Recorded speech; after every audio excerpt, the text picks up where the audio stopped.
Que la grâce et la paix vous soient données de la part de Dieu notre Père et de Jésus-Christ notre Seigneur. Amen. Le texte biblique de ce lundi 22 juin 2026 est tiré du premier livre de Samuel au chapitre 20, du verset 12 au verset 23. Le thème qui nous conduit dans notre méditation de ce jour est intitulé comme suit: Sois fidèle et préserve la vie de ton prochain. Prions. Seigneur notre Dieu, ouvre nos cœurs et nos intelligences à ta parole. Que ton esprit nous éclaire afin que nous comprenions ta volonté et que nous apprenions à vivre dans la fidélité et l'amour du prochain. Au nom de Jésus-Christ. Amen. 1 Samuel, chapitre 20, du verset 12 au verset 23. Jonathan dit encore à David: Par le Seigneur Dieu d'Israël, je te promets que demain ou après-demain, je poserai des questions à mon père sur ses intentions. Si tout va bien pour toi, je n'enverrai personne pour te le dire. Mais si mon père veut vraiment te tuer, que le Seigneur me punisse très sévèrement si je n'envoie personne pour te prévenir. Je te laisserai partir et tu pourras t'en aller sans souci. Je prie le Seigneur d'être avec toi comme il a été avec mon père. Plus tard, si je suis encore vivant, occupe-toi de moi avec la bonté du Seigneur, alors je ne mourrai pas.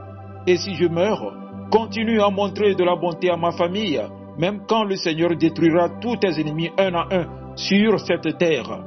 Alors Jonathan fait un accord d'amitié avec David et avec sa famille.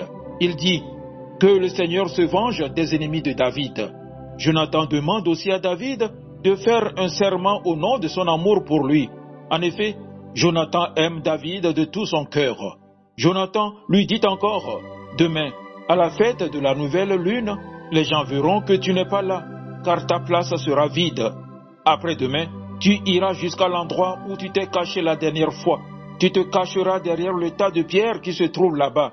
Et moi, je vais lancer 3 flèches dans cette direction, comme si je visais quelque chose. Ensuite, je vais envoyer mon jeune serviteur pour les prendre. Si je lui dis: Regarde, les flèches ne sont pas très loin de toi, prends-les vite. Cela veut dire que tout va bien pour toi et tu peux revenir. Il n'y aura pas de danger, je le jure par le Seigneur vivant. Mais si je lui dis: Les flèches sont encore plus loin, alors va-t'en. En effet, le Seigneur veut que tu partes. Le Seigneur nous aidera à rester toujours fidèles au pacte d'amitié que nous avons fait, toi et moi. Amen. Chers frères et sœurs, dans ce passage, nous découvrons l'une des plus belles expressions de fidélité dans la Bible. Jonathan sait que son père, le roi Saül, nourrit des intentions meurtrières contre David.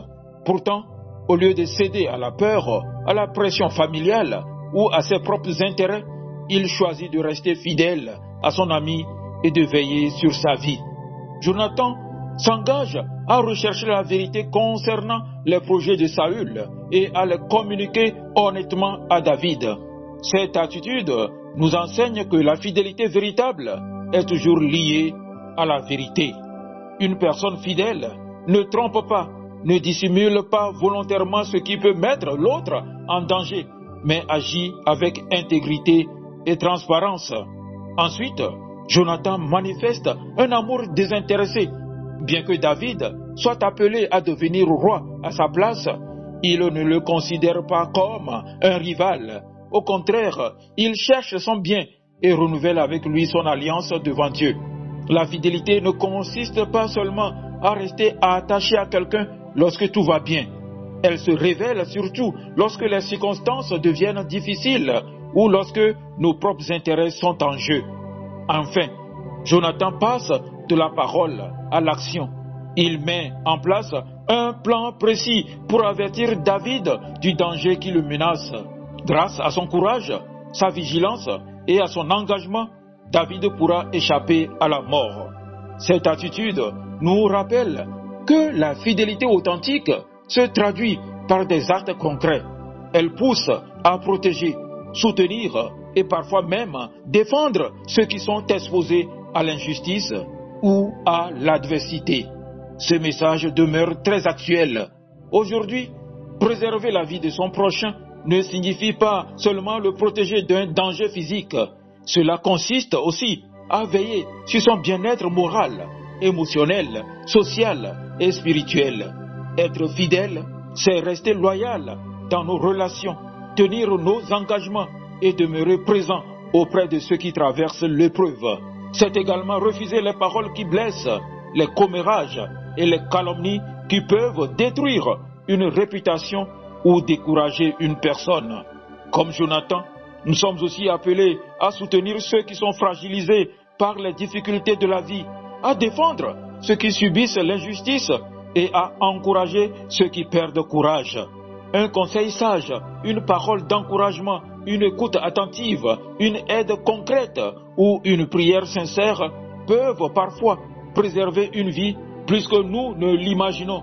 De même, veiller à la croissance spirituelle de notre prochain, l'encourager à persévérer dans la foi et l'accompagner dans ses combats fait partie de cette responsabilité que Dieu nous confie.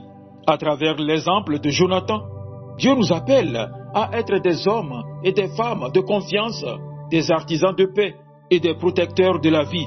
Dans un monde souvent marqué par l'indifférence et l'égoïsme, le croyant est invité à rechercher le bien de l'autre avant son propre intérêt, à agir avec courage et à faire tout ce qui est en son pouvoir pour préserver la vie, la dignité et l'espérance de son prochain. Retenons ceci, la fidélité ne se limite pas à des paroles ou à des promesses, elle se manifeste par des choix courageux et des actions concrètes qui contribuent au bien, à la protection et à l'épanouissement de notre prochain. Que le Seigneur nous vienne en aide. Amen. Paisible journée à vous tous.